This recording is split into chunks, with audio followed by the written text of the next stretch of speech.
Salam sejahtera bagi setiap saudara dimanapun saudara berada. Saudara, ini kita akan kembali melanjutkan pemikiran kita tentang hati nurani. Dan subtopik kita adalah mengenai kepekaan nurani.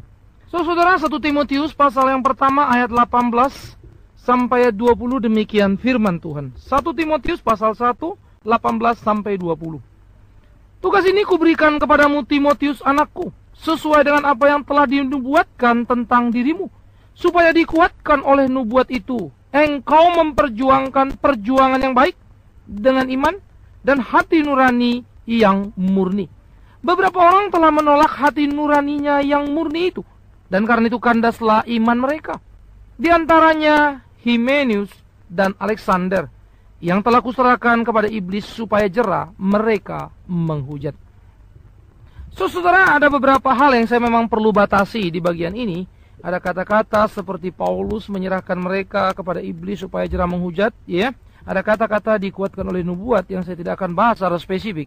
Tetapi pada hari ini karena kita mau fokus kepada permasalahan mengenai kepekaan hati nurani, Rasul Paulus sebagai bapa rohani daripada Timotius memberikan tugas kepada Timotius sesuai dengan apa yang sudah disampaikan kepada dia di dalam sabda oleh para rasul, sesuai dengan apa yang disampaikan kepada dia oleh tuntunan kebenaran firman Tuhan yang harus dia kerjakan dari apa yang sudah diterimanya, firman Tuhan yang hidup itu, nubuat yang sejati itu. Nah, oleh karena itu yang perlu dia kerjakan adalah apa? Yaitu untuk memperjuangkan perjuangan yang baik dengan iman dan hati nurani yang murni. Perjuangan yang baik yang sesuai dengan kehendak Allah. Perjuangan yang baik yang berstandarkan kepada kebenaran Allah yang bersifat mutlak. Kebenaran yang hakiki itu. Oleh karena itu kebenaran tidak boleh dinodai. Oleh karena itu kebenaran tidak boleh dibelokkan. Oleh karena itu kebenaran tidak boleh diarahkan untuk kepentingan diri sendiri. Dia tidak boleh dimanipulasi. Harus dengan hati nurani yang murni.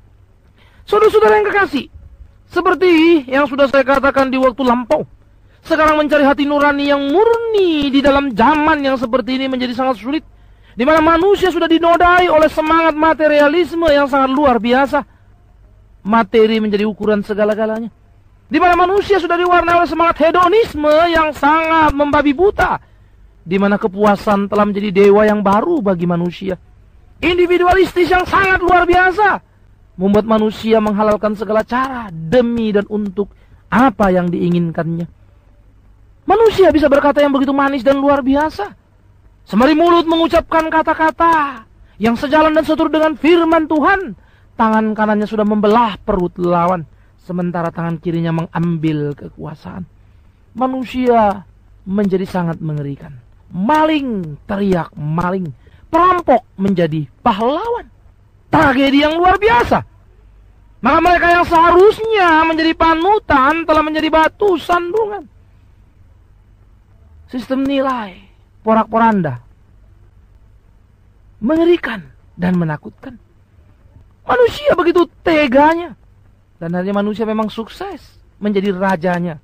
Apa yang kita kenal dengan istilah raja tega. Kalau Anda mau sukses dalam hidup ini, Anda mesti menjadi raja tega. Maka untuk menjadi raja tega, Anda harus mematikan hati nuranimu. Nuranimu tidak boleh berbunyi. Tetapi hari ini saya justru mau berbicara yang sebaliknya. Nuranimu mesti peka mendengarkan pimpinan dan tuntunan Allah. Sehingga engkau peka di dalam arah jalan hidupmu. Sehingga engkau berjalan bukan sekedar menurut apa yang kau mau, tetapi apa yang Tuhan mau bagimu. Saudara-saudaraku yang kekasih, ini menjadi satu pemikiran yang serius bagi kita. Tetapi di awal ini saya harus mengatakan, saudara, hati nurani yang peka itu sangat mahal harganya. Sangkal diri, pikul salib, Tuhan katakan bagi kita. Hati nurani yang murni itu melawan arus zaman, melawan semangat zaman. Hati nurani yang murni itu seakan-akan menampilkan saudara di dunia yang menjadi asing bagi saudara. Tetapi ketahuilah, di lapisan yang paling bawah, saudara, banyak orang yang sedih, yang susah. Banyak orang yang menangis menantikan tontonan yang sejati, hati nurani murni seorang anak bangsa. Saudaraku, sekarang kita di Indonesia digoncang-gancingkan dengan berbagai analisa sekaligus perilaku para elit politik yang membingungkan. Saya banyak ditanya orang seputar pemilihan presiden, kira-kira siapa? Saya gampang berkata kepada mereka, saya bisa menjawab secara analisis. Tetapi yang saya tidak bisa menduga adalah hati nurani daripada masing-masing para pemain. Di mana hati nurani mereka? Murni kah? Di mana hati nurani mereka? 5 miliar kah? Di mana hati nurani mereka? Itulah pertanyaannya, saudara. Dan hati nurani itu tidak bisa saya deteksi. Iya. Bagi saya menjadi sangat sulit. Bagi saya menjadi sangat tertutup. Sekali lagi, saudara. Saya bisa memberikan berbagai kemungkinan kira-kira siapa yang presiden terpilih. Beberapa alternatif bisa muncul dengan berbagai argumentasinya. Karena saya memang konsen dan senang, dan saya agak memperhatikan masalah-masalah sosial politik. Tetapi jujur harus saya katakan, saya terbentur kepada masalah hati nuraninya. Seperti apa hati nurani mereka? Murnikah? Atau cuma sebatas retorika mulut yang luar biasa? Tetapi dengan jujur juga harus saya katakan, saudara, demokrasi di negara kita masih sebatas kata dan belum tindakan nyata. Karena itu jangan terlalu berharap banyak. Malah saya harus berkata kepada setiap saudara, kalau memang saudara percaya Tuhan betul-betul, jadilah bagian daripada pertumbuhan demokrasi di Indonesia ini. Berilah sumbangsi yang besar bagi bangsa ini, supaya Anda betul-betul menjadi seorang murid Kristus yang nyata memberikan karya di dalam kehidupan berbangsa dan bernegara. Kepekaan hati nurani. Pada waktu Timotius disuruh atau ditugaskan oleh Rasul Paulus, dia diingatkan, perjuangan yang baik itu hanya mungkin dengan hati nurani yang murni. Bagaimana hati nurani itu bisa murni? Pertama, saudara, hati nurani yang murni hanya bisa dimungkinkan dengan menjaga relasi dengan Tuhan. Sehingga relasi hari demi hari, perjalanan bersama dengan Tuhan menemukan kepekaan yang serius. Hati nurani yang murni hanya mungkin kalau dia terus dimurnikan dan diperbaharui oleh kebenaran firman Tuhan. Hari ini Anda peka karena Anda memiliki hati nurani yang murni. Tapi mungkin besok Anda bisa berubah. Karena kemarin Anda masih caleg, tapi sekarang Anda sudah alek, begitu ya. Kemarin calon legislatif, sekarang Anda anggota legislatif. Kemarin belum ada orang yang menjanjikan kepada saudara 1, 2, 3 atau 5 miliar, atau mungkin sudah naik 10 miliar. Tapi sekarang ada yang menjanjikan saudara 5M. Wah, saudara, berapa tahun saudara harus bekerja untuk mendapatkan 5M itu? Wow, tidak terbayang. Tunai lagi, saudara. Luar biasa sekali ya. Wah, masa sih saudara mau nolak cuma mencet tombol setuju, atau cuma menulis kertas untuk sebuah nama yang memberi Anda 5 miliar. Gampang sekali. Bukan 1 hari, cukup 2 detik 5 miliar. Di mana saudara mau dapat itu? Siapa yang punya penghasilan seperti itu? Tidak ada di muka bumi. Maka ada Anda yang sudah jadi alek, mempunyai kesempatan. Pertanyaannya, apakah Anda tidak tergiur? Apakah Anda tidak akan berpikir, bagaimana mungkin aku dapat ini? Jangan langsung berteriak dan berkata, oh tidak, idealismeku sangat tinggi. Idealisme sebatas konsep, saudara. Anda boleh tinggi karena belum ada tawaran. Anda mungkin makin hebat ketika ada benturan. Tetapi ketika datang tawaran-tawaran ini, hati-hatilah. Saya selalu berkata, kalau antikris yang selalu dikumandangkan oleh banyak orang adalah antikris yang mendatang di dunia ini nanti dengan bentuk-bentuk yang menakutkan, yang mengerikan. Bagi saya antikris itu terlalu goblok, terlalu bodoh. Kenapa, saudara? Kalau dia datang dengan bentuk yang menakutkan, penderitaan seringkali dan banyak sekali sudah terbukti dalam sejarah membawa kita dekat sama Tuhan. Iya, justru dalam penderitaan kekristenan bertumbuh. Tetapi saya sangat mengerikan dan sangat menakutkan bagi saya, justru antikristus itu datang dalam bentuk yang menyenangkan. Bidadari dengan senyum yang menawan. Bukan saja bidadari dengan senyum yang menawan, tetapi dia datang menjadi orang yang dermawan, memberikan uang berlimpah pada saudara, cukup dengan menyangkal hati nurani saudara. Oh, dia seorang yang luar biasa, yang memberikan kenikmatan yang tidak pernah terbayangkan. Wah. Masih hati nurani Anda peka untuk mendengarkan suara kebenaran? Ternyata saudara, di dalam perjalanan kekristenan, maka Rasul Paulus mengingatkan kepada Timotius, beberapa orang yang sudah jadi Kristen, beberapa orang yang sudah ada di dalam kelompok kita, beberapa orang yang berjanji setia. Saya pakai pinjam istilah saudara ya, pada partai kita. Saudara, pada partai kita, mereka yang begitu luar biasa itu kemarin loh. Sekarang hati nuraninya sudah tidak murni lagi. Mereka tidak lagi memiliki kepekaan. Karena itu kandaslah iman mereka. Mereka menjadi orang-orang yang jahat. Mereka menjadi orang-orang yang mengerikan. Mereka sudah menjadi musuh kita. Khususnya si Alexander tukang tembaga itu. Dia telah berbuat banyak kejahatan terhadap aku. Tuhanlah yang membalas menurut perbuatannya. Itu saudara bisa baca dalam 2 Timotius pasal yang keempat ayat ke-14. Alexander itu nakal, Alexander itu jahat, begitu saudara ya. Oh, ia sudah membuat kejahatan kepada Rasul Paulus yang baik itu. Rasul Paulus yang berjuang itu. Rasul Paulus yang tetap setia menanggung kesulitan dan penderitaan. Karena selalu peka untuk mendengarkan suara Allah dan selalu memelihara hati nuraninya murni. Rasul Paulus yang sebagai rasul tidak pernah memikirkan amplop lebih dari apa yang mesti dikerjakannya. Rasul yang pernah berkata kepada orang-orang di Korintus, upahku adalah ketika aku tidak menerima upah dari kalian dalam memberitakan Injil. Bagi Paulus upah yang sangat menyenangkan adalah ketika dia menyampaikan Injil, tetapi ia tidak mengambil apa yang menjadi haknya. Saya malu saudara, kagum sekali dengan rasul ini. Luar biasa sekali. Ya rasul yang tidak sekedar berteriak supaya jemaat membawa rupiah bagi dompet sang gembala. Dia rasul yang justru membuat kemah, membuat tenda untuk menghidupi dan tidak membebani jemaatnya. Sangat mengagumkan rasul ini. Hati nurani yang murni itu terus dipelihara dengan peka mendengar suara Allah. Karena panggilanku, tugasku adalah memberitakan Injil, memberitakan Tuhan, bukan mencari uang. Sekalipun Paulus bilang aku berhak untuk itu, tetapi bukan masalah menggunakan atau tidak menggunakan hak itu yang dipersoalkan Paulus. Tapi bagaimana dia ingin mengajar kepada orang-orang di Korintus untuk memiliki kebanggaan karena memiliki hati nurani yang murni. Dan itulah yang diingatkannya kepada Timotius, supaya Timotius jangan terperangkap di dalam jerat si jahat yang telah menjerat Himenius dan Alexander. Mereka-mereka yang lari dari kelompok itu, mereka-mereka yang menyeleweng. Saudara, pada waktu saya mempersiapkan khotbah ini, saat yang bersamaan Presiden akan menyampaikan laporan. Maka saat yang bersamaan pula laporan pertanggungjawaban disampaikan, mahasiswa dan massa mulai berkerumun. Mereka mengawasi. Sementara itu pula ada orang-orang yang dengan tegang mengikuti siaran televisi.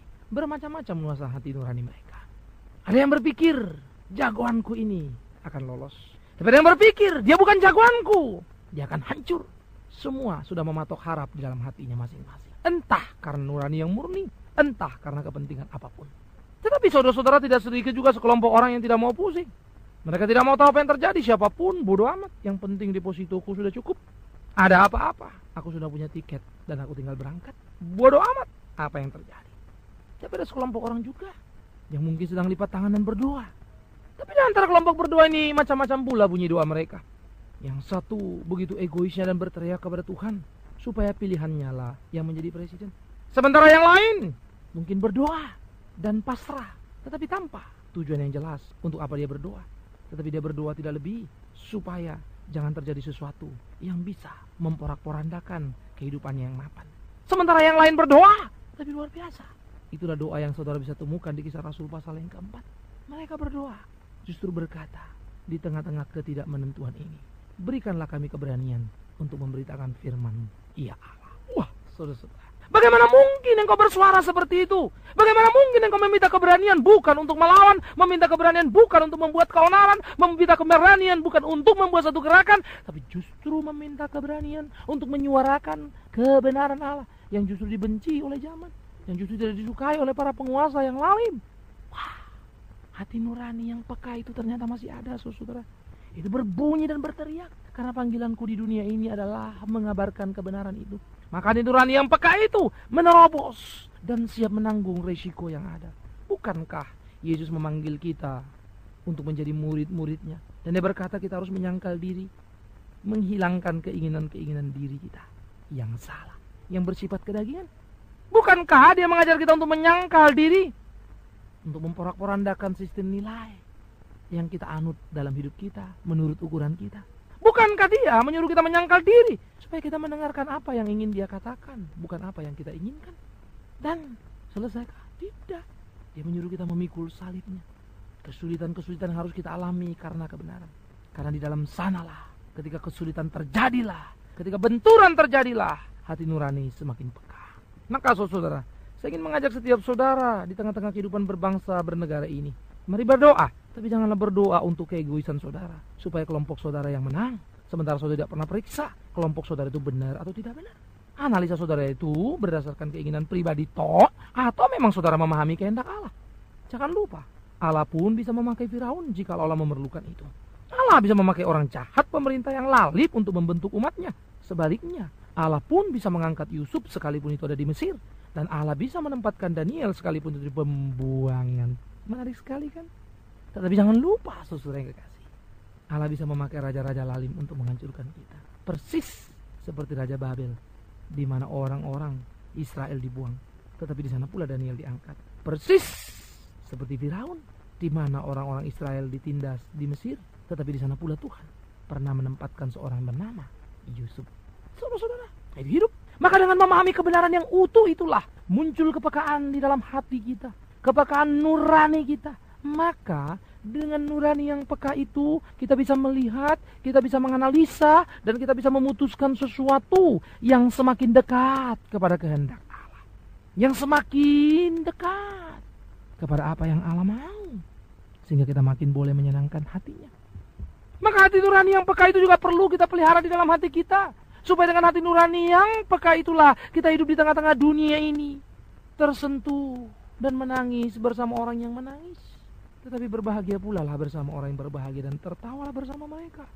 Hidup dan masuk dalam kesulitan mereka, memahami apa menjadi pergumulan mereka. Hati nurani yang peka membuat kita tak sekedar memikirkan apa yang kita butuhkan pada hari ini, tetapi melihat juga apa yang didapatkan orang. Dan kita pun berpikir, kasihan sekali sih. Oh, lalim sekali ini. Oh, itu tidak benar. Maka hati nurani yang peka itu akan membuat saudara gelisah jika saudara hanya berdiam diri dan tidak bertindak dalam hidup ini.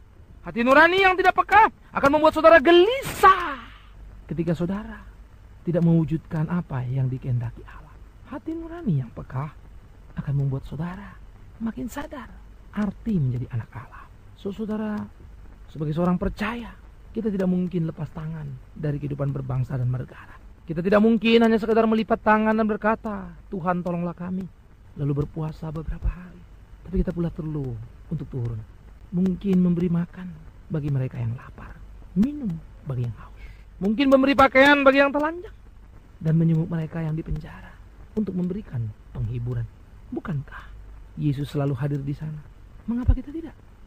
Jikalau kita tidak di sana, maafkan saya, mungkin hati nurani kita sudah mati, sehingga kita begitu tegar, begitu tenangnya, hanya tinggal di dalam tembok gereja dengan AC yang nyaman, puji-pujian dari organ yang indah, suara yang merdu, tanpa pernah berpikir apa yang sedang terjadi di luar sana, tanpa pernah berpikir apa yang sedang terjadi dalam hidup perjalanan bangsa ini. Saudara, saya ambil bagian mengingatkan saudara, saya ambil bagian dalam bentuk yang lain. Oh, saya menggerakkan beberapa anak-anak. Mari kita menolong anak-anak yang putus sekolah. Puji Tuhan, ada 100 anak yang boleh kami layani saat ini. Saya menjadi motor karena keterbatasan dalam banyak hal, khususnya finansial. Tetapi saudara, luar biasa Tuhan. Anda mungkin tidak punya uang, tapi Anda pun bisa berbuat. Kalau hati nurani peka, dia akan menjadi dorongan. Maka dorongan akan melahirkan satu tindakan. Maka tindakan akan menjadi sebuah pujian. Maka pujian akan memuliakan nama Tuhan. Mengapa diam? Mengapa tidak melihat sekitarmu? Mengapa diam? Mengapa tidak menganalisa situasi negaramu dan berikan kontribusi melalui komisi anak, komisi remaja, komisi pemuda, atau komisi dewasa dimanapun saudara melayani di gereja? Mulai keluarlah, jangan terbatas tembok-tembok gerejamu.